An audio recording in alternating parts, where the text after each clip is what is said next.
Well, hello Internet, and welcome to my jQuery video tutorial. In this one tutorial, I'm going to teach you pretty much everything you would learn in a standard 200-page book on jQuery, all in one video. So we're going to cover how to select, remove, change HTML elements and attributes, how to handle events, animation, jQuery UI, Ajax, and a ton of other things. To help you along, in the description you're going to find timestamps, so you'll be able to jump to whatever part of the video you want to learn specifically about, as well as a link to all of the code from the entire video, which you should get if you want to best learn all this. Basically, it's so much information, it's basically like getting a free book on how to program with jQuery. And I have a lot to do, so let's get into it.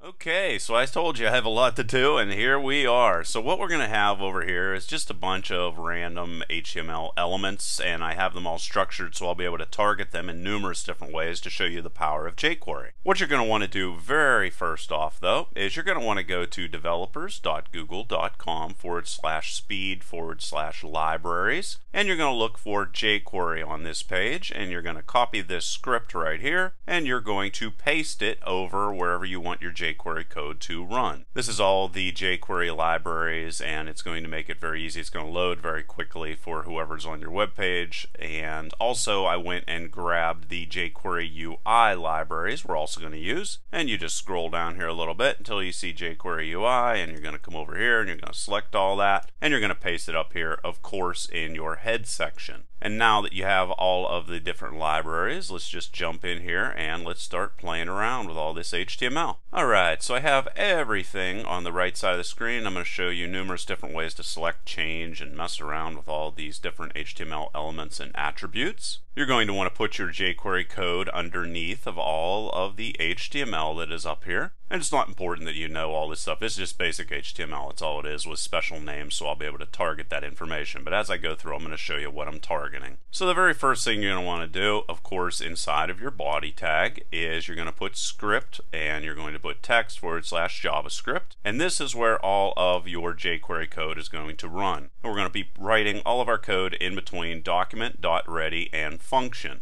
And all that means is that we want to start executing our code as soon as the document has loaded, or the document is ready, however you want to refer to it. So I'm just going to jump in here, and let's say that we want to target different parts of our HTML. So I'm going to scroll up here very much to the top, and I have a div that totally surrounds all the other HTML inside of my web page, and it has the ID of wrapper. So if I want to target that using jQuery, all I need to do is come in here and I'm going to put a $, and then I'm going to put quotes, and then I'm going to put a hash symbol, which is the way that we refer to different elements that have an ID. If they are a class, we're going to put a period, but it has an ID, so I'm going to put a hash symbol, and then I'm going to type in wrapper, which is the name for it. Now, if I want to change the CSS for that specific element, I'm just going to type in exactly what I want to change, which is the width, and then specifically what I want the new width to be, and that by default is going to be pixels.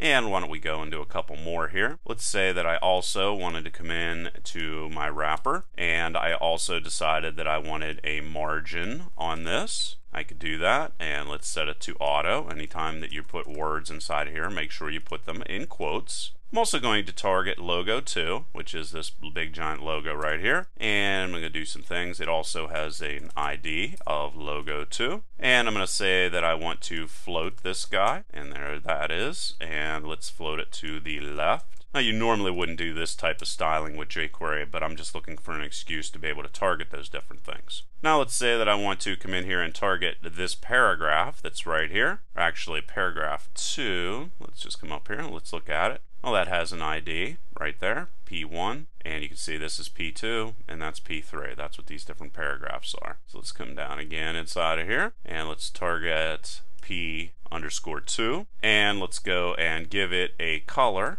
and let's have that color be purple. And of course, you could come in here and put in hexadecimal codes for those different things. You're going to see that now this is purple. You're going to see this is floated left. You're going to see that it is auto. See, it's centered in the middle of the screen, meaning the wrapper that wraps around all the HTML, and it's 500 pixels wide. You'll just have to trust me on that. If by chance you'd like to know what all of the different CSS attributes are that you could possibly style inside of here, there is a basic rundown of every single one of them. You can find them here at this web address right there, and of course I have a link to this. It's in the code link that I talked about previously, so you could go there, but I have right here background attachment. This is how we would come in here and target all of these different things that we might want to change CSS wise. So I just wanted to provide you with that list. Don't worry too much about it. Of course you can just copy and paste it or just look at it later on. So you may ask yourself, well, how would I pass multiple different arguments? Because here I am just passing one argument at a time. So let's say that paragraph 2, I'd like to put a repeating background on it. What I'm also going to do for all you guys is I have all the different images that I use in this tutorial. I'm going to compress all this information and also provide that. Once again, there's a link in the description. Alright, so we have a lot to cover here. So let's go and let's target, once again, paragraph 2. And let's say that we want to come in and we want to target the background property for this. Well, the background is going to require that we pass more than one argument. Here we're passing one, here we're going to be passing multiple ones. Whenever you want to pass multiple different arguments, we're going to surround everything with curly brackets like that. And then inside of here, we're going to say background, and then we can put inside of here something like URL, and I want to have a repeated background that I have named ping, and make sure that you use single quotes here and double quotes here to make sure that the computer knows what you're dealing with here. And then I'm also going to pass in repeat y, just so that we can see that that actually worked. Then we have our closing brackets and our closing parenthesis there, and we are going to put a semicolon. And now if we repeat this, you can see right there that it went and put that repeating background in there, and it only went and repeated it on the y-axis. It's a little bit strange looking, but just wanted to cover exactly how that works. We're also, of course, going to be able to target elements by tags. So we're not going to be tied to only targeting things if they have an ID. And let's say that we want to color every single one of our link tags with a color. And let's say that that color is red, and now every single one of those tags is changed, as you can see there. This is an HD video, by the way, so you can view it full screen if you have a hard time seeing anything. We could also come in and target tags that are only in other tags. So let's say that we wanted to come in here and we wanted to target table data, which is the ID for this table that's right here, and we specifically wanted to target the links inside of the table. We would do it this way. So we could come in, and in this situation we could say color and then change this to green, and now you can see that all those are green. And this is probably the most important stuff in regards to learning jQuery, is learning how to target different things. Now let's say that we wanted to target every single link that comes after an element that's surrounded with EM tags. So we're specifically going to try to target this guy right here because it's a link that comes after this element here that's surrounded with EM tags. So we're going to target that guy. How we would do that is we come in again, $sign. We're going to be doing the same thing over and over again. But in this situation, we're going to be looking for an EM that is followed by a link tag. So there that is. And we're going to say that we want to color that link the color orange, and you can see it's now orange over here. Let's say that we also wanted to be able to target children elements inside of elements, so we specifically want to come in here and we want to, inside of paragraphs, we want to target every EM tag. We can do so, and in this situation let's make those gray, and there you go. You can now see that that's gray. Another thing we can do, and of course you could put classes inside of here, so you could target every single EM that is inside of a specific ID for an element or a class or whatever you want it to be. We could also target the third LI in a list. So down here we have LIs, just list items. That's what those stand for. So let's come in here and let's target those. So this guy right here, this list, is called O list indent, and we specifically want to go in there and target a list item, and we want to target the nth child or the third child in that list, and we want to give it the color of red to make it stand out, and of course we want to put a hash symbol right there. And now you can see, and the chamber of secrets is now red, so that's how to target specific children inside of there. We could also change the text in an HTML element. Let's do something kind of interesting here. Let's specific target LI tags that have name attributes, and let's change the HTML for those guys. Change that to "and the goblet of fire." And you're going to see if we look at our list items right here, this is where we're looking at. You can see only this guy right here has a name attribute. So we're targeting only list items with name attributes. And if you look right here, you're going to see that that's going to change. See, now it has quotes around it. Let's do some more little targeting here. We could also change the value in a text input element. I just want to walk back here for a second. Just to understand that what we did was we changed the HTML that are in between the tags for this specific list item. So we changed the HTML, we didn't do anything else. Now let's go in and change the value in a text input element. Let's target this guy down here, that one right there, and change the text inside of it. So we'll just go input like that, and then we'll specifically look for a type equal to text.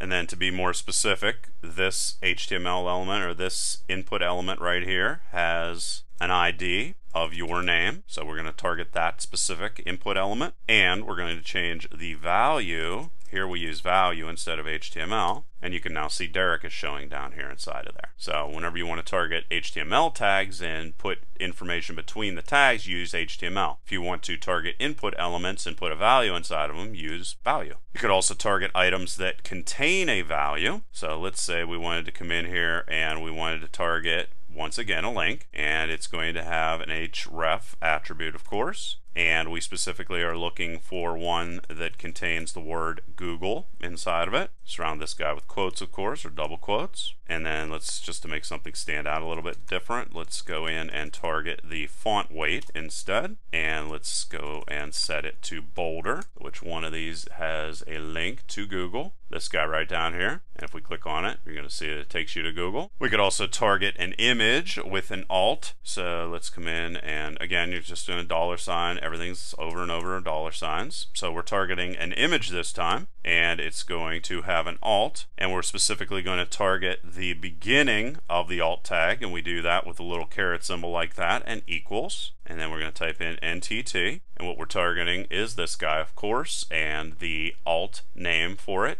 starts with NTT, as you can see right here, NTT alt. So we're going to use the caret symbol anytime we want to target the beginning of a specific string that we're going to be searching for. This just searches for anything. And let's go and do something a little bit more complicated. Let's go and change multiple different things. So we're going to use our curly brackets again, and this time we're going to be targeting border color, and we're going to change that to black. We're going to separate each of these different elements with a comma, and border width, and we're going to set that to 1 pixel. And then finally border style, and make sure you put double quotes around that, and we're going to set that to solid. And of course, anytime you go and use these curly brackets in here to set multiple guys, you're going to want to put a semicolon at the end, and there you can see the border showed up around our image. We could also, let's go and do a couple more of these guys. Let's say that we want to target another link, and it's going to have href, and that href is going to start with http:/g, and we want to change, it's only going to target Google in this situation. That's the only thing I have a link that starts with G, but I'm going to change that to cyan. And remember, look down here at this guy over here, and now you can see it's cyan. I could also come in and target links like mail to links, just to cover the different types of links that we can deal with here. So let's say href, and it's going to start with, remember, caret equals. And we'll just type in mail to like that, CSS, and we'll change that to the color of yellow. That guy right there changed to yellow, and it has a link for mail to. If we come in here and look, you're going to see there's mail to right there, and there is the same exact link that is highlighted over there in yellow. Let's go and do more, because there's plenty of different ways to target specific items. Let's say that we want to change an image height and width in one line. So again, we only have one image on here right now, so we're going to say that we want to target an image, and the alt for that image is going to start with NTT, just like we targeted it previously, and we want to change its width to 150. We're also going to be able to chain these functions, and that's just another way to add or change multiple different attributes at one time. So I'm going to change the width and the height just by chaining them there with periods, and you can see it got smaller. We could also come in and target items that end with a specific value, instead of using the star to find it anywhere or the caret to find it only at the very beginning. Here we're going to be looking for a link that has an href, and here we're going to put a $sign equals. This is going to start searching at the end of the item we're going to be looking for. And in this situation, we'll change color once again. And this guy right here is what I targeted specifically. We could also come in and select even and odd rows. So we're going to be working with the table right here. And this isn't going to be pretty, but it doesn't matter. I just want to cover as many things as possible. So we'll say table data, which is the ID for that guy. And we could come in and target every single even row inside of our table and change our background color. And let's make our background color that guy right there. And then we'll go in and do a very similar thing for all of the odd rows inside of our table. And how we do that is by typing odd in instead of even. And make sure you put commas inside of here. And now you can see those are all colored up, a little bit ugly, but either way. We could also select the first matching element. So let's come in here and let's target our table data again. And if we want the very first row inside of it, we just type in first like this. And we're going to change a couple different attributes inside of here. So I'm going to put our little carrots inside of there, close that off with a semicolon so you don't forget. And let's say I want to change the background color, separate that with a comma. And let's say that I also want to change the text color for that. Let's change it to white. And don't forget to put the hash symbol in there for the ID. And now you can see it's blue with white text on it. And in a very similar way, we're also going to be able to select the last matching element. Go in here and grab that like this. Paste there. And just change this to last instead of first. And I just changed the color there. And we can just knock this out of there like that. And you can see that I changed that to a pink right there where it says Barry Bonds. Another way of selecting different elements is to select elements that don't follow a certain constraint. So here I'm going to be targeting this list item here of Harry Potter books, and how we're going to be able to come in here and specifically select this guy right here that does not contain the word and inside of the HTML is we're going to come in $, and we're going to be targeting list types, and we're going to be targeting a list item that does not, and then put another colon inside of there, contains, and then we'll put and inside of there. So we're going to be targeting a list item that does not contain the word and. And let's go and change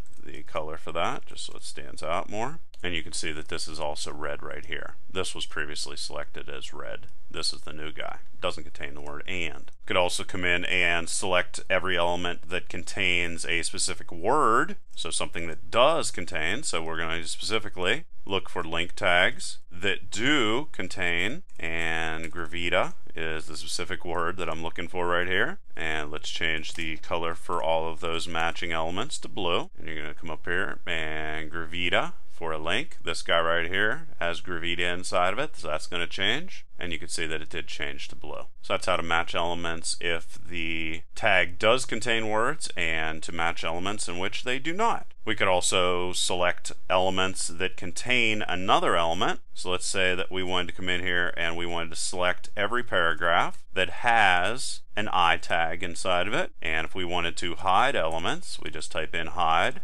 bonk, and you can see that the last paragraph that was down here was deleted. We could also come in and display the text between a matching paragraph element in this situation. And let's use an alert to pop this up on the screen. How we would do it, $ once again. And we specifically want to target a paragraph that has an I tag inside of it. So the same exact guy that we previously deleted is what we're going to be targeting this time. And if we want to get the HTML that's inside of a tag, we just do that and reload it. And you can see that it shows up right here inside of our little alert. So even though it's hidden, we're still able to go in there and grab that information. Another thing we'll be able to do is go and change the text of a matching element. So we could come in here like this, and specifically what we want to target is the paragraph that we've been targeting here for a while, and we want to target the paragraph that has an I tag inside of it. And if we want to change the HTML that's in between it, we type in HTML, and then we could just change this, put an I tag inside of there like this, and type something like some normal text, and we can go and put HTML tags inside of here whenever we're using HTML. And if we then decide to unhide it, we just type in show, and look right down here, this is where it's going to show up. Well, that alert blocked it, but there you can see some normal text. You could also come in here, instead of HTML, you could just type in text, but if you do that, you're not going to be able to use tags inside of it. So more than likely you're going to want to use HTML instead of text. Just want to make sure you were aware of that. We could also come in here and append additional information into an element. So why don't we just use this guy again, paste it right like this, and append. And here I'm going to go and throw some random text inside here like that. and that's exactly what append means, that it goes at the end of whatever your matching element is. And we could also come in and put something at the beginning, and you would use prepend in that situation. And you can see if I reload it, there's that alert again. I go at the beginning, some normal text, and I go at the end. Now you could also not only just put regular old text before an element, but you could also go and put in an HTML element, and you could put it either before or after. Copy that. And in this situation, I want to put an HTML element with text inside of it before that matching tag, so I can actually put paragraphs and all that stuff inside of here. And let's go and give this an ID, and then let's give it a value, and then close off the paragraph tag. And then we're going to do the same sort of thing. Well, make sure you put a semicolon there. We're going to do the same sort of thing, but now we're going to put a paragraph after this matching item right here. If you look down there, you're going to see that they appear, and there it is. A new paragraph before, new paragraph after. Multiple different ways to select and edit and change all sorts of different things. Why don't we go in here and do a little bit with events? We're going to do a lot more with events here in a second. Just wanted to show you something. So let's say I wanted to target this new paragraph that I just put inside of there, and I wanted to say that whenever somebody clicked on it, that we're going to execute certain code. So you're just going to put function right inside of those parentheses right there, followed by the word function, which is an anonymous function. If you want to refer to this item that was clicked, this guy right here, you could type in the whole entire name after P, but you could also type in this like that, and you could type in remove, which is going to remove that item whenever it's clicked on. And why don't we do something else also? Let's say that we also wanted to come in here and make sure that we close this off with a semicolon. And this time we're going to target the before P, and we're going to say whenever the before P is clicked on, that we want to replace the before P with some more HTML. So we're just going to type in replace with, and you could say something like I, and if you want to go in here and use single quotes inside of here, even though it's already started with a single quote, we put a backslash and a single quote, and throw your closing paragraph tag right there. And if we reload it, you can see whenever I click on a new paragraph after, boink, disappeared. And whenever I click on a new paragraph before, right there, you can see that it went and threw new HTML inside of there. So that's how we can both handle events as well as completely remove elements or go in and completely replace elements. Now sometimes it's also very useful to be able to perform different actions on each matching element that we would be able to target. So what I want to do here is I want to play around with these list items that we have over here, the Harry Potter books. And then I'm going to go and put some information in this input box that's right there. So let's go and find it. That's this guy right here. So what I want to do is I want to go through here and get all these matching elements in these list items, and I want to make a list of every single one of them and then throw them inside of this input box. And that input box has the ID of list stuff. So to do that, we're going to use a little command called each. So let's go in here first off, and let's target our list items, which have the, make sure that we put our little hash symbol, and this is called list indent, and we're going to target our list items. So this is list indent, the whole entire thing, unordered list. And then we're going to specifically target each list item inside of it, and to target each one of them we're going to say each, and then we'll go function just like we did previously, and then we'll go index because each of those list items is going to be assigned an index. Close this semicolon down here, and then for each one of them, like I said, I want to get the input from them, and then I want to put a list of every single one of those books in this input box down here. We're going to use just regular old JavaScript inside of here, so we can go var input list stuff is what I'm going to call this guy, and it's going to be equal to, and it's going to start off by grabbing whatever is currently inside of list stuff, which is nothing. And to get the value out of there, we just use val, just like we set with val. We're also going to be able to pull whatever is inside of that input box using val. And then let's go and assign some data to it. So we'll go list stuff. And we want to change the value of val. We'll go val like that. And then we'll get input list stuff. And then I want to surround or separate all of these different books with a comma. And I can do so just like that. And then put a plus sign, and then if I want to get the specific list item value, I can just go this, because say I'm targeting each list item, so I can go this like that. And if I want to get the text out of that HTML element, I just type in text and load that. and now you can see there's all the Harry Potter books listed and separated by commas. So we've been doing a lot of things in regards to going in and selecting different elements. Now let's go in here and actually start playing around with attributes and how we can change element attributes. So let's say we wanted to add a class to a bunch of elements. We could just come in here and let's specifically target the Harry Potter list items. List indent and list items is what we're going to be targeting. And let's say that we wanted to add a class. You could have a class with a whole bunch of styling on it and have that work for you.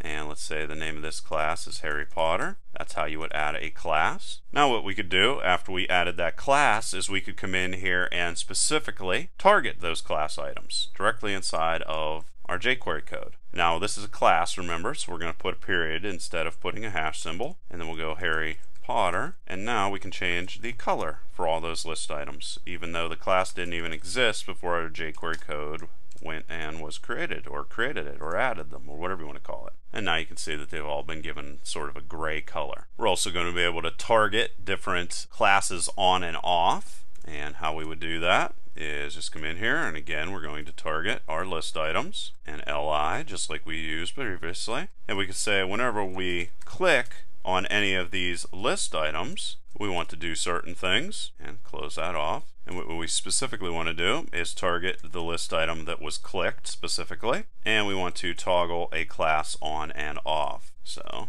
we just go highlight, which is a class I already defined. You come up here, highlight. Whenever a list item's clicked on, it's going to change the background color for that specific element to yellow. So it's very much going to work like a highlight. Save that, reload it, and there's our list items. And if we click on them, you can see that they turn yellow. And if we click on them again, you can see that it clicks and changes off. That's a way to add and subtract different class items, which is always kind of neat. Let's say that we wanted to go and get an attribute value and print it out. I'm going to print it right here where I have Derek. So let's come in once again to this guy right here, because that works. You're going to be able to see it change over and over again. So let's just go background color equal to, and let's get the background color from this just clicked item, CSS, and you just type in background color. That's how you can get the attribute value from the item. Pretty much the opposite of how you would go and set it. And then what I want to do is I want to specifically target an input box, which is of type text, which is going to have an ID of your name, and I want to set the value for that guy equal to whatever the background color was that I went and set it for. And we're going to look right here where it says Derek, boink, you can see it changed to yellow.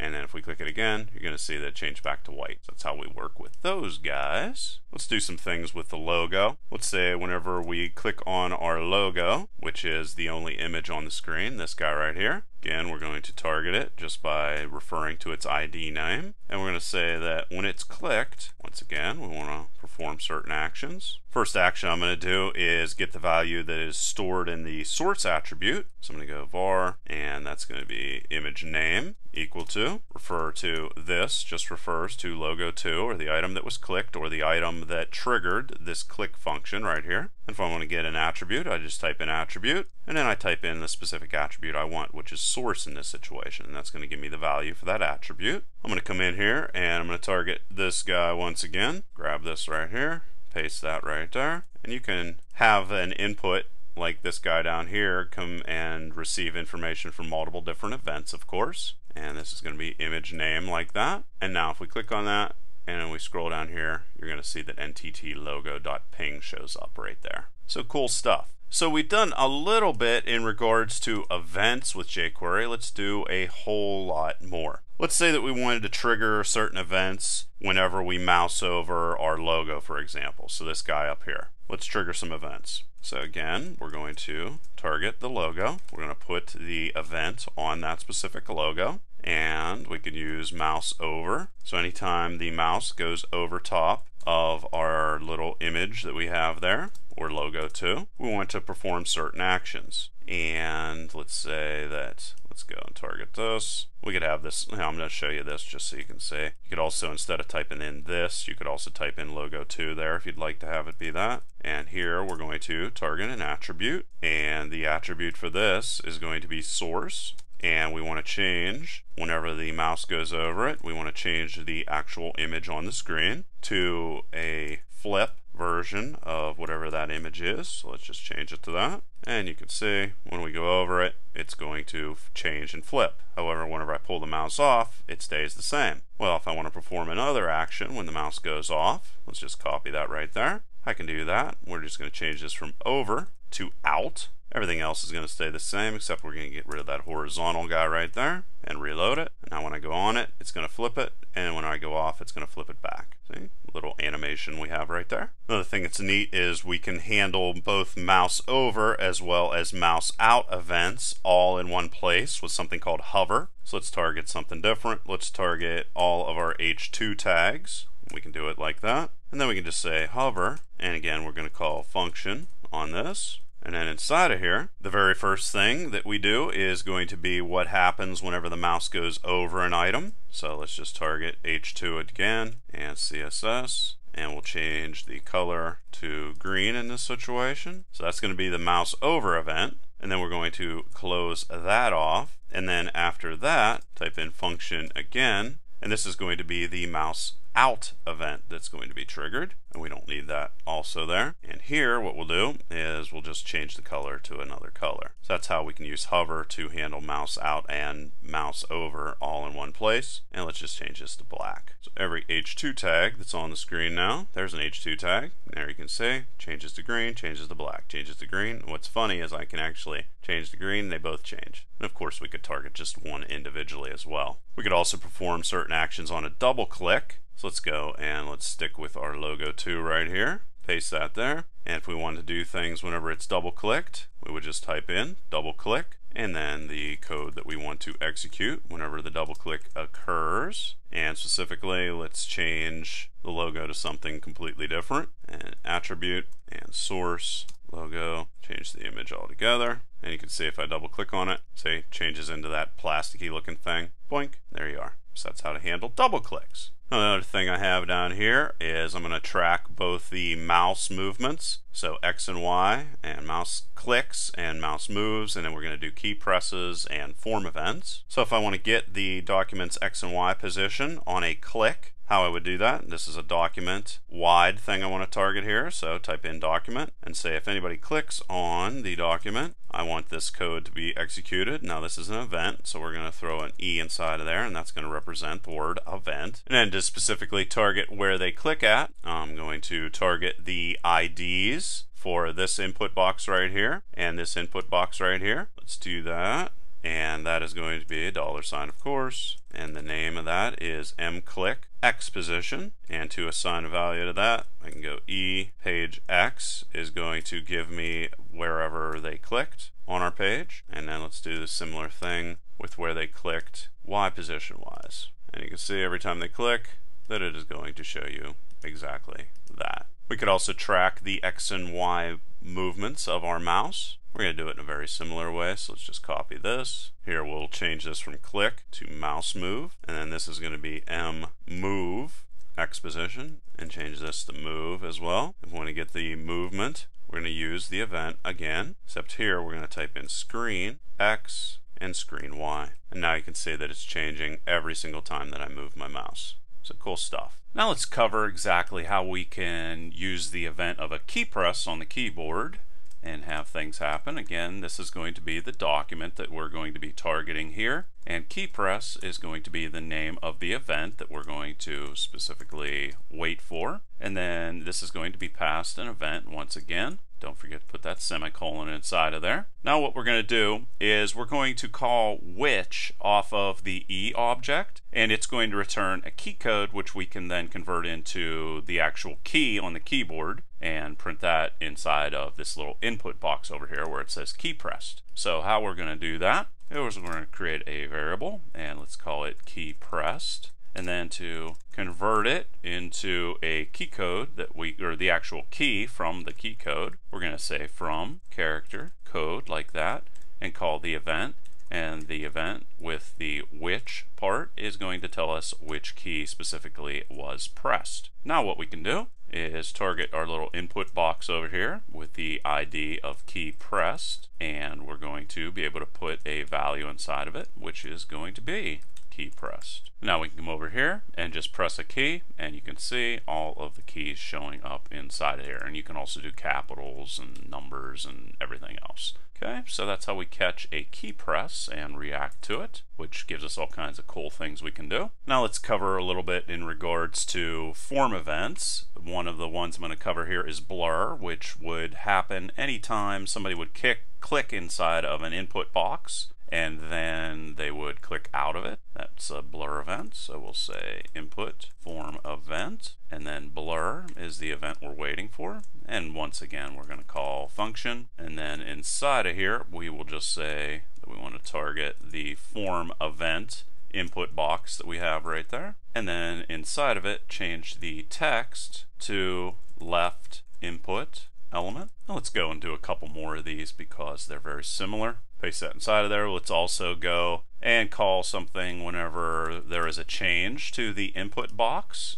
and this one will just say input element changed. And let's go and do another one. This one is going to be focus. That's going to be whenever they click inside of the input box, this is going to be triggered. We'll just say input element focused, like that. And then also we can go and find out whenever text inside of an input box has been selected or highlighted with the mouse, and input element selected.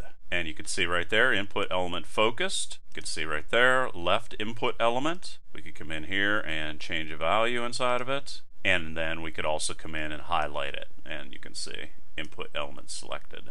So there's a whole bunch of different ways we can interact in events that are kind of specific to form elements. Another thing we can do is assign events with the keyword on, and then pass the event that we want to be able to track. And all we need to do is pass an argument and the function that we want to call. And what's also cool is we'll be able to attach multiple events by separating them with a space. So let's come in here and let's create a function, and we'll call this show what touched. Not the greatest name, but that works. And E is going to stand for our event, and this is going to just open up an alert. And to get a message from the event, we'll just have E data and then message. And you're going to see a second here what that message is going to be or where it's going to come from. Then I'm going to create another variable, and we'll just call this BS message and message like this. And we'll say something like best selling touched. And that's referring to this best selling children's books, this H2 tag up here. And then we're going to do another one for tracking events. So let's just do this,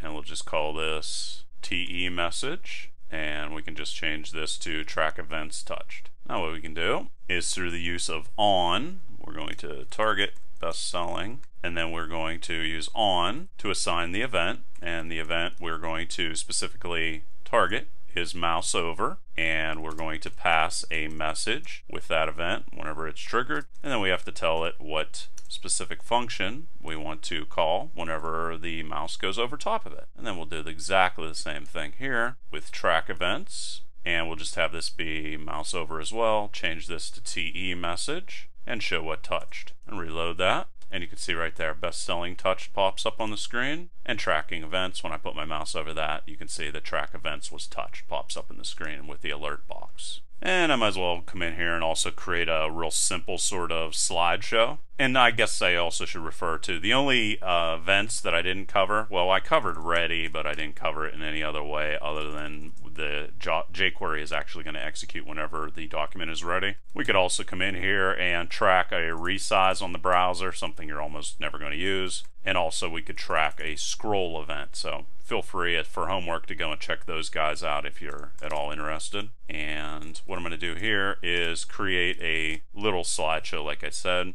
Let's just create a group of JPEGs. JPEG, we have one of them on the screen here already. So there's our array of different images. And I'm going to start off with my focus image being one here. And then I'm going to specifically target accident. And accident is going to be this guy over here, this guy tripping over this cord. And I'm going to say when it's clicked, I want certain things to occur. I'm going to create a variable called image, and it's going to call for the focus image index for the array that we have here. I'm going to then increment focus image so that next time we call for an image, we're going to get a new one. And I'm going to say focus if focus image is greater than 3, because we only have 3 indexes so in our array, so this is 0, 1, 2, and 3. So if it's greater than 3, in that situation I'm going to set it back to its original, which is going to be 0 in this situation. And otherwise I'm going to change the image that is actually held inside of there by targeting the accident ID, and here we're going to change an attribute, which is going to be the source, and we're going to make it be whatever the value or the image for image is. And that's it. We just made ourselves an extremely simple slideshow. Reload this.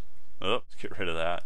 And you can see here if I click on these, they're all going to change. So there's a simple little slideshow that's kind of cool. Let's go and get rid of this guy because this is causing all kinds of havoc. And of course you could use animations, which we're going to talk about here soon, to make it a little bit more advanced slideshow, or a lot more. So why don't we jump over and talk about jQuery animations. Alright, I'm basically just going to keep everything I have right here and just keep writing some code. Why not? Keep everything all in one place. If you want to hide an element, I already covered this once before, but just for completionist reasons, I'm going to cover it again. We can come in here and say whenever this is clicked on, being the first paragraph that we have here on our screen, I'm going to call a function, and this one's just going to say this, meaning the paragraph that was clicked on, I want to hide it. And that's it. And then you just put the semicolon there, and then whenever that paragraph is clicked on, it's going to hide. And of course, make sure you have your parentheses around this and reload this. And if I click on it, you can see it disappeared. And that was it. And that's how simple that is. Now we can do a little bit more animation wise. Let's say we want to slowly fade out an element on the screen. I'm going to target paragraph 2 in this situation. Come in here and we'll just target 2 in that situation. Again, this is going to be a click event that's going to handle this. And once again, we'd be able to come in here and refer to this as this or with its full name. I'm going to refer to it with this. And we can use the animation of fade out and then say that we want it to take 2000 milliseconds to fade out, and there that would go. And why don't we come in here and also do a couple more so we can see this all at once. We can do the same sort of thing with paragraph 1. What we can do is we can use a toggle. Well, let's go and just throw this inside of this just to show this and make it look a little bit better. So we'll say if paragraph 2 fades out, we want to go and call paragraph 1, and we want to do a fade toggle, which is going to switch it on and off. And there it is. Let's click on paragraph 1, it disappears. Paragraph 2 is right here. Let's click on that. You can see that that fades as this one comes in, and it took exactly 2000 milliseconds. So that's neat. And I'll show you every single type of animation that you can use and play around with. Could also, of course, do a fade with the images. I mean, you can do any fade you want. Let's come in here and target the logo this time. And I don't know what it is about jQuery. It's just easy to remember. So we're going to do a fade too. You could also come in here and type in slow, which is going to just use a default way of fading this, and this is going to fade the opacity by 50% for our logo. And if we reload it, you can see it's now at 50%. And it's nice to know that these events can sort of work with themselves. Let's also come in here and target the TD for Barry Bonds down here. And let's say we want to make that whole entire row disappear if we click on it. TD, and we'll say we want to target any TD that contains the word bonds. And we'll say that if it is clicked, we want to hide that row. And how we can hide that row is go tr has a TD that contains bonds. So it's going to get rid of the entire row. And another animation we can use is slide up. And let's just have that be 1000. Now if we come in and click on Barry Bonds, you can see that the whole entire row disappeared. And there's all kinds of different ways to play with this stuff. We could also make the bonds reappear. Let's say that we go and we click on the Hall of Fame row and make the Barry Bonds one reappear. So we'll go Hall. So we're targeting Hall of Fame, this guy right here. And then we'll go and get this guy, our little Barry Bonds, throw that inside of there. And slide down is what we're going to use to make it reappear. It is, clicked it, made it disappear. There it goes. Click on the Hall of Fame one, and you can see it reappeared. Another thing we do is create custom animations, and you can do a lot of things with this. Let's just go and specifically come in and target paragraph 1, and we'll say if it is clicked on, we want to animate it. However, if we want to do a attribute change to either left, right, top, or bottom, the element is going to have a position property of either relative or absolute. Which means if we want to move it either to the left, to the right, to the top, or to the bottom, the element, we're going to have to set this to relative or absolute. Here, I'll just show you what it means. So we'll say this, and CSS and set its position to relative. Now we can move the element around on the screen. Otherwise we wouldn't be able to move it and it would just not do anything. Now for our custom animation, we're going to come in and go paragraph 1 and animate and do a whole bunch of different things here. We're going to say that we want to move it 300 pixels to the left. We're going to change the opacity on it for the whole entire paragraph to 50%. We're going to change the font size on it, and let's make that 22 pixels. Make sure you put the commas in there, they are needed. And let's say that we want to adjust the width on that paragraph to 300 pixels. And then what we're going to do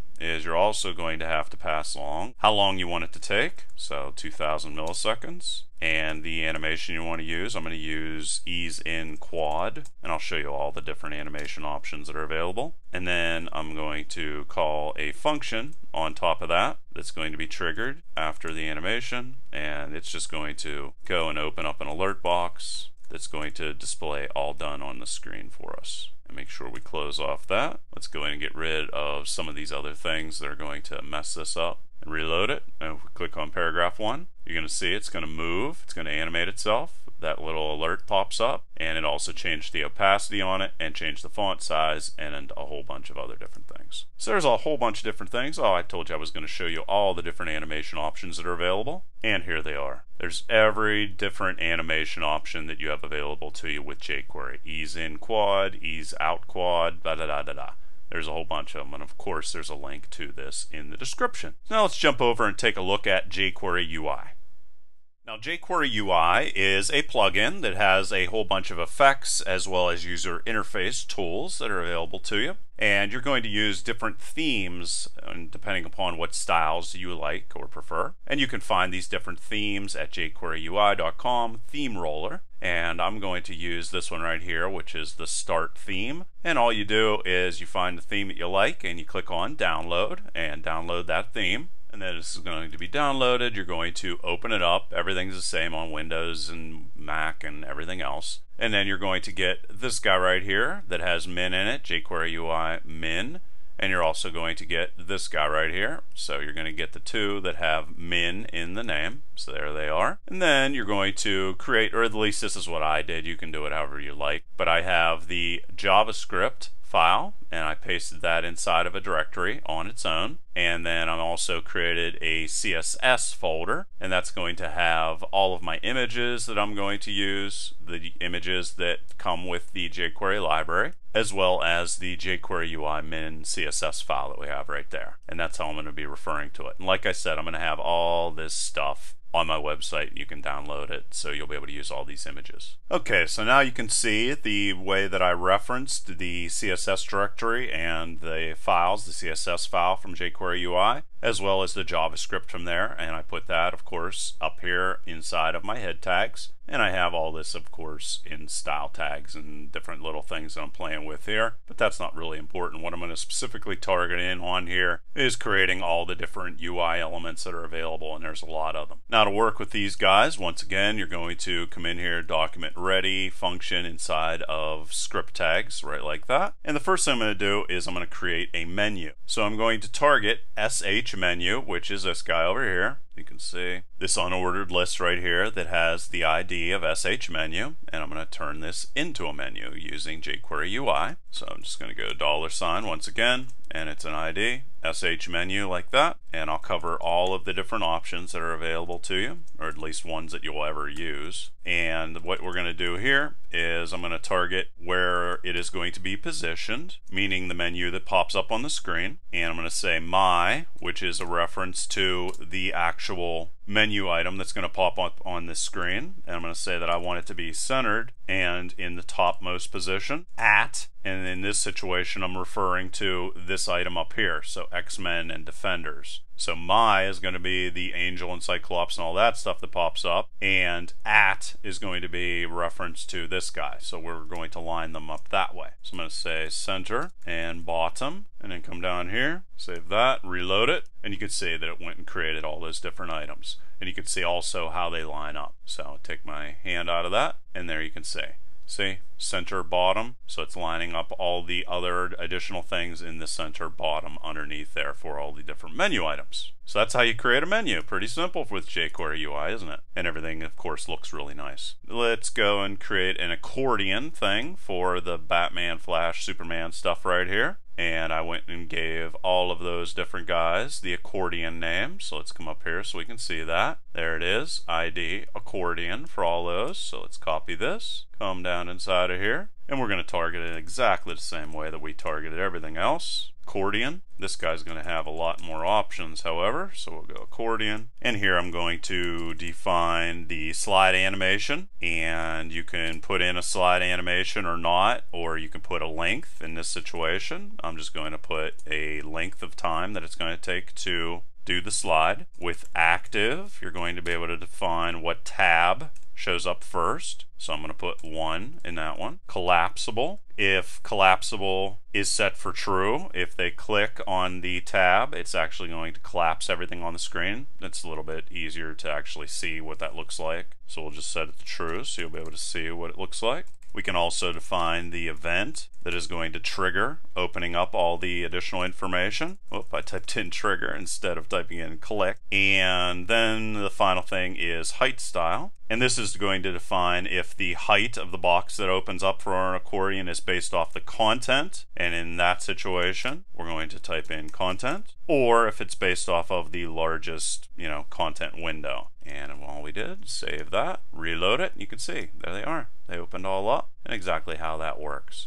And you want to see the collapsible part here and how that works. Whoop, make sure you spell collapsible right first. You can see you can mess up these things and they still work. And this is what collapsible does. If you click on it again, it's going to collapse everything there. Okay, so there's the accordion. So let's take a look at setting up tabs. And I'm going to use all these guys here, the Iron Man, Hulk, and all that. You can see how they are all separated. Let's come up here and look at them once more. So what you're going to do if you want to set up a tab interface is you have a div, and then what you're going to have is your list items, and they're going to refer to Iron Man in this situation is a reference to this div down here. And Hulk is going to be a reference to this guy down here. And you're going to see exactly what those look like. So let's target this guy, and like you just saw, it's SH tabs. And we go and we put tabs inside of there, and then we're going to define every single little option we have. So what event is going to trigger the tab opening? It's going to be a mouse click, and then we can have the effects that we want whenever the item is shown, and let's have it be fade in because that's nice. You could also use fade out, slide down, slide up, or you could create a custom animation with animate. You can define the animation that is going to occur whenever the item is hidden, and I'm going to have this be fade out because I think that looks nice. You can also define the starting panel with defining of active. Let's make it 3 just so it looks a little bit weird so you can see that something changed. Again, we're going to have collapsible inside of here, and I'm going to have that be set to true. And height style once again is going to define the size of the content, and I'm going to make it auto this time, and auto is going to be based off the largest, so the height will always be the same. If this was content, it would be automatically resized on your screen. There we are for tabs, reload it, and there you can see the tabs. You can see how I click on them, and you can see that this isn't resizing all the time. See?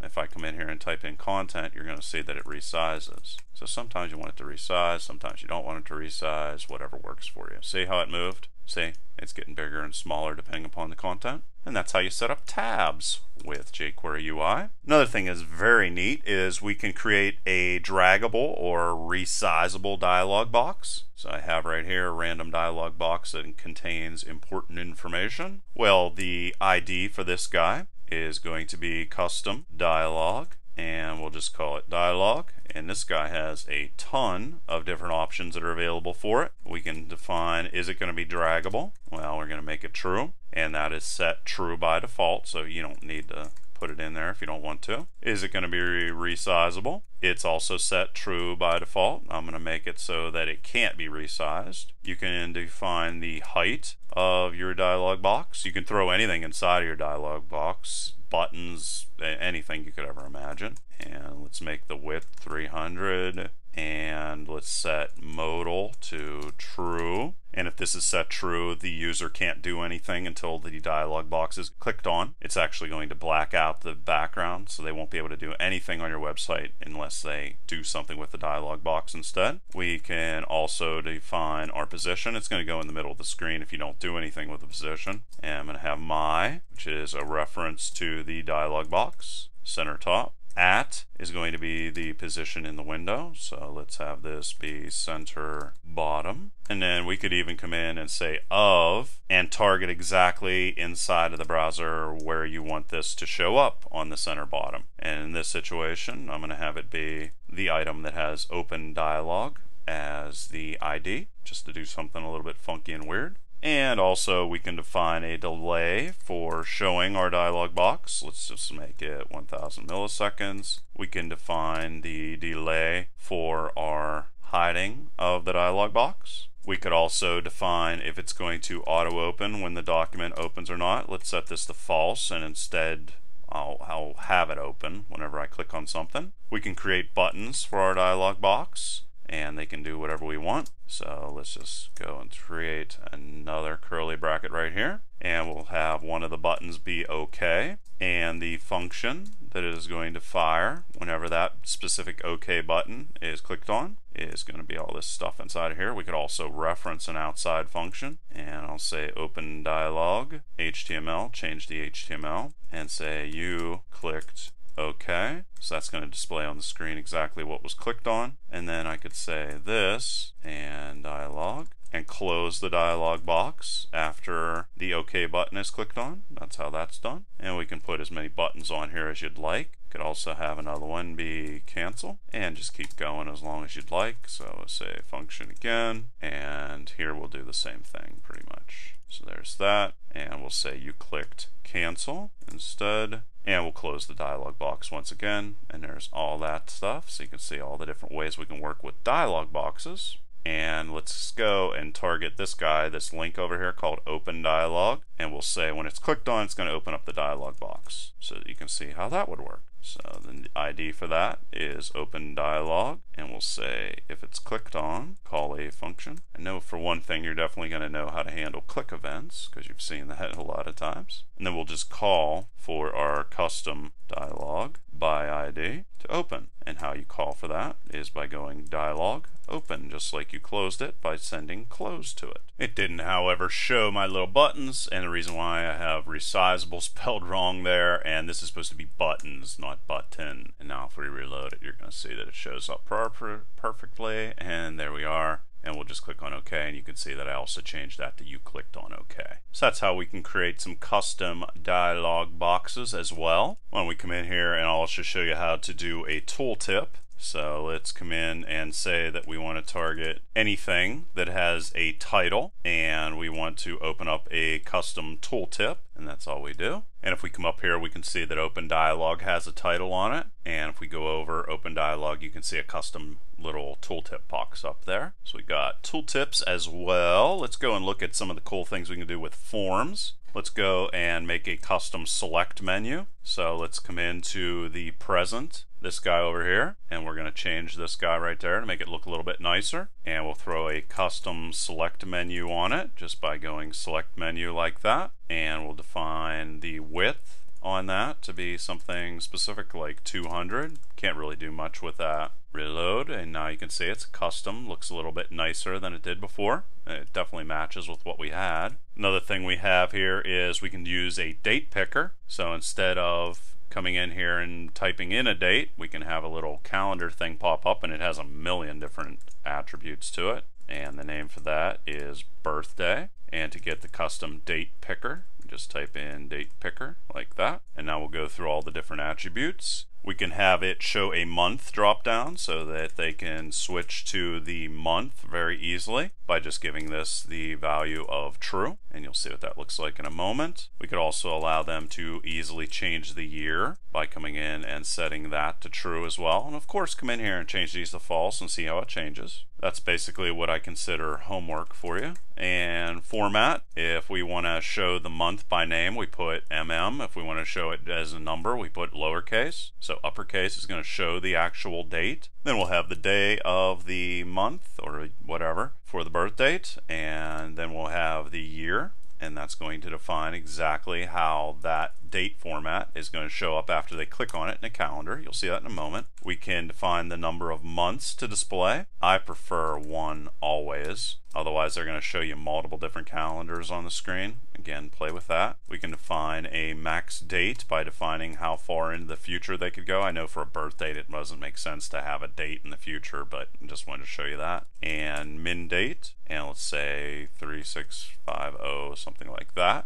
And if we have that set, whenever they click in the birthday area, it's going to pop up this. And this is what I meant by opening up month drop downs and all those different things. And if you click on it, you're going to see it shows the month name followed by all the other information. So that's a JQuery UI date picker. Let's go and style the radio buttons as well. We're just going to target whatever the name is for the radio button we want to target, and it's radio presence. And then we'll call button set, and that is it. That's all we do. Now we have customized radio buttons. Could also come in and style our buttons. This is every button on the screen or a specific button. Here we'll target a specific button which has the name of ran button. And there we go. That's how easy it was to style our buttons. You can also make any element on the screen draggable. We're going to do some really cool things with draggable here in a second. Let's target the entire form on the screen, and I'll show you how you can drag that. You can drag any item though. So draggable, and there we are. Now everything is draggable. Reload, and you can see how the radio buttons changed. You can see how this button changed, and you can also come in here and click. And look, I'm dragging the entire form element around on the screen, all because I put that draggable there. So now what I'm going to do is I'm going to allow you to drag toys up and drop them in the cart. This is going to be a little bit dirty, but it'll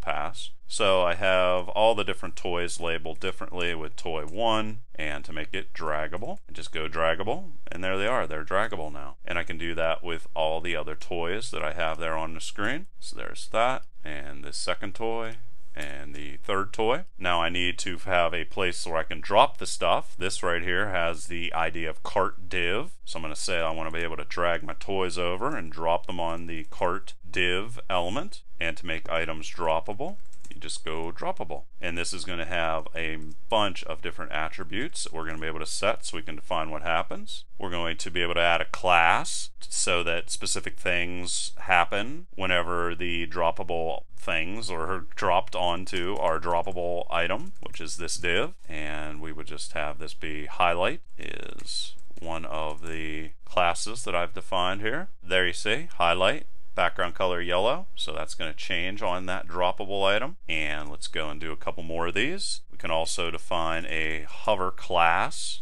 and that's going to change the div class to hover droppable whenever something is hovered over top of the droppable item. We can also define a function that's going to be called whenever an item is dropped on our droppable by going function, and you're going to have to pass event and UI into it whenever that occurs. And I can apply an effect. You could use clip, explode, fade, puff, pulsate, scale, shake, and slide. So this is going to be the effect that happens whenever an item is dropped. I'm just going to say that the item that is dropped is going to fade off of the screen. And I could also get the alt for the item that's dropped so that we'll be able to display some information so that you're certain what was specifically dropped. In this situation, I'm just going to show the information on the screen. So I'm going to go UI, draggable, and I'm going to get the attribute for the item, or the alt for the item. And then I'm going to display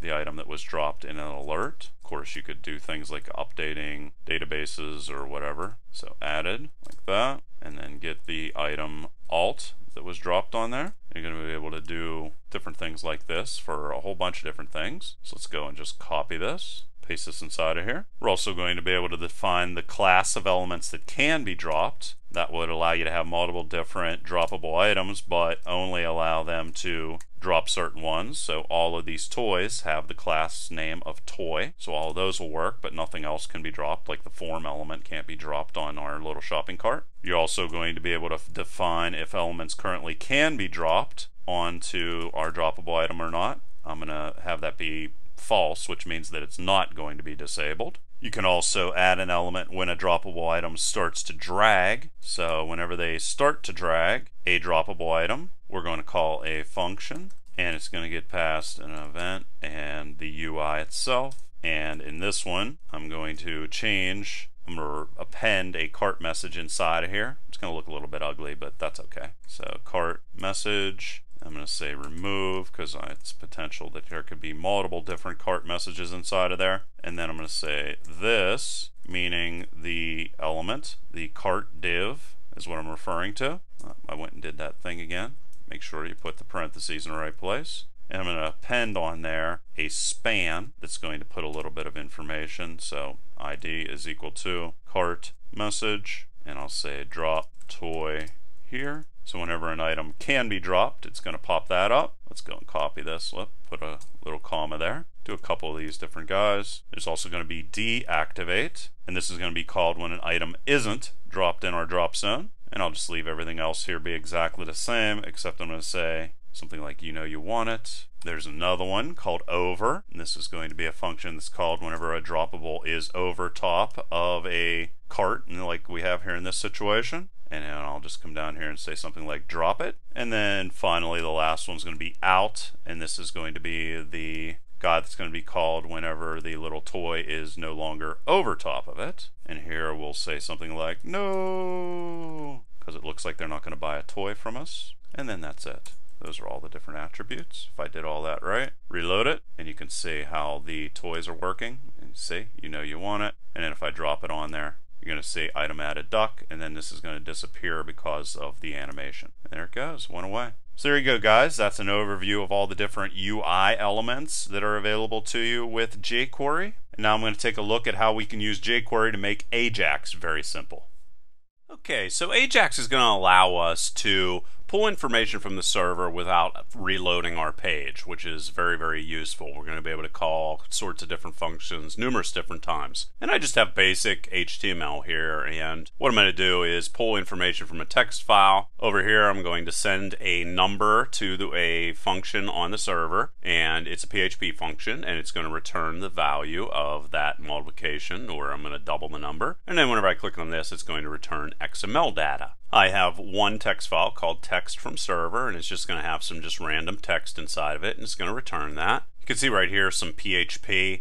It's going to get the value that is passed into this function, and then it's going to create the response and then return that response after it performs the calculation, which is just multiplying whatever number's passed in times 2. And then finally we have some XML data so that we can show you different ways of passing different types of data back and forth. And it's very simple to set up. All we're going to do, once again, inside of JavaScript tags, document ready function, and we're going to come in here and I'm going to set it up so that whenever certain buttons are clicked, that different actions are going to be performed. So we have one button right here, and whenever it is clicked on, I'm going to use on right here to attach a function to it, and the event is going to be click. So whenever it's clicked, a function called getInfo from server is going to be called, and I'm going to do that for all of these other buttons. So this is 1 button right here, 2 button right there, and 3 button right there. So we're going to do a couple of these, and this is going to be 2 button, and this is going to be 3 button, and then we're going to go and call another function, which I'm going to create in a second, called get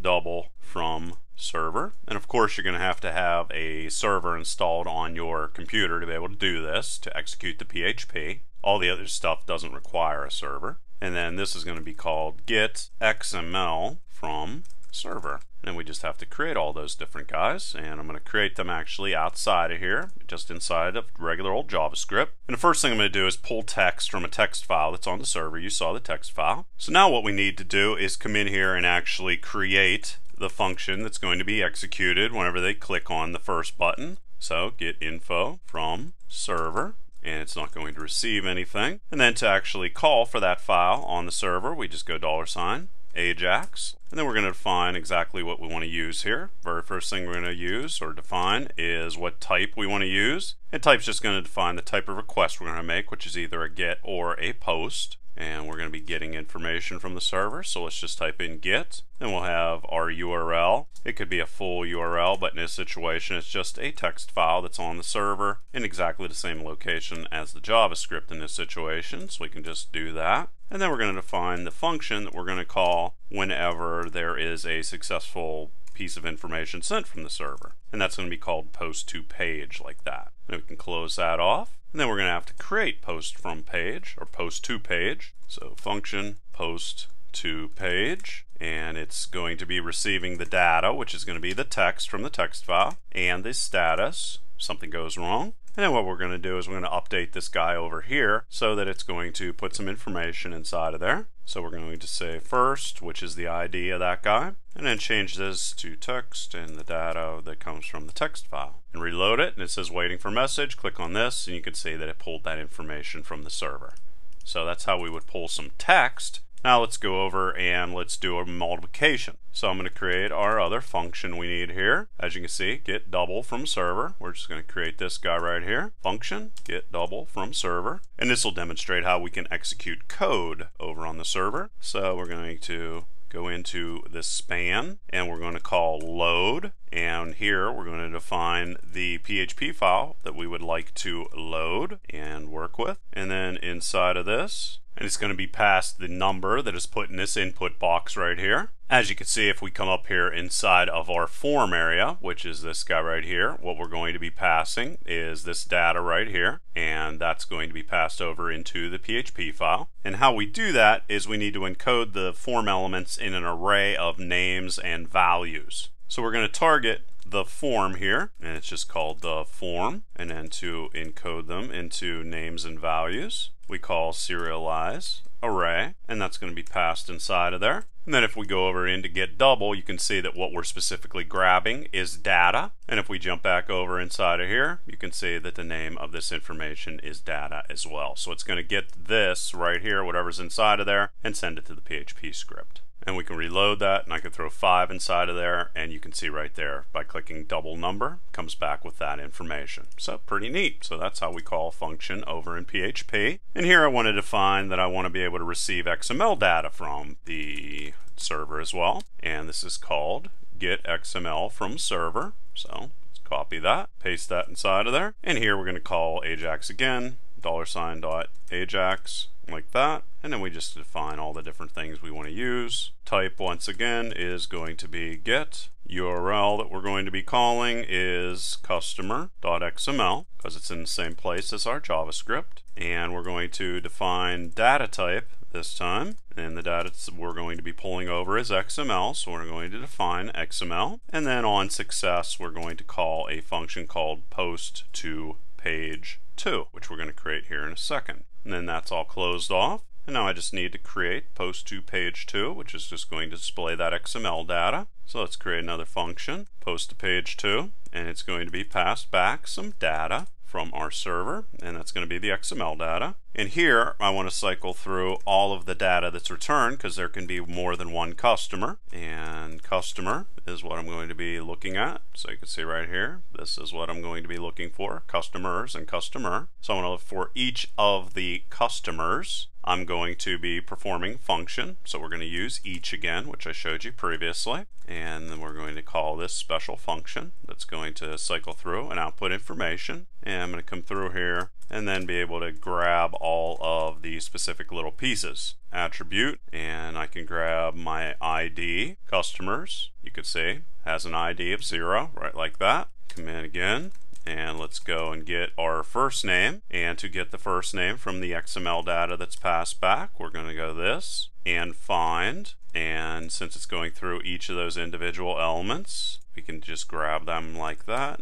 and get the text from them. And then we're going to do exactly the same thing for all the other parts. So there's last name, street, city, and zip code, and we're getting those information in exactly the same way, just based off of the tags that surround all that information. And then what I want to do is just create custom divs, because we have no idea how many customers we're going to have. So let's just come in here like this, and div, and class, we're going to define this, and we'll have first name right there, close that off, and div again, and then we can go in and target the HTML. Let's let's come in here and make this double quotes and then make this single quotes like that. So we can target that div, and then we can change the HTML inside of it to the first name, and we can append to and target customers. Then we're going to do that for all the other different parts. And there they are. And if we come up here just to make sure you know, here is the div that we're going to be appending all that information to. See, customers is the name of it. And we can save that. Whoop, make sure that we close this off with a semicolon at the end right there. And it didn't grab it because I need to name this customers.xml. That's what it's called up there. And reload it and get XML data, and you can see it shows up right there. So there you go, guys. That is pretty much everything you could want to know about jQuery. Of course, a lot of experimentation is going to get you a long way. And please leave your questions and comments below. Otherwise, till next time.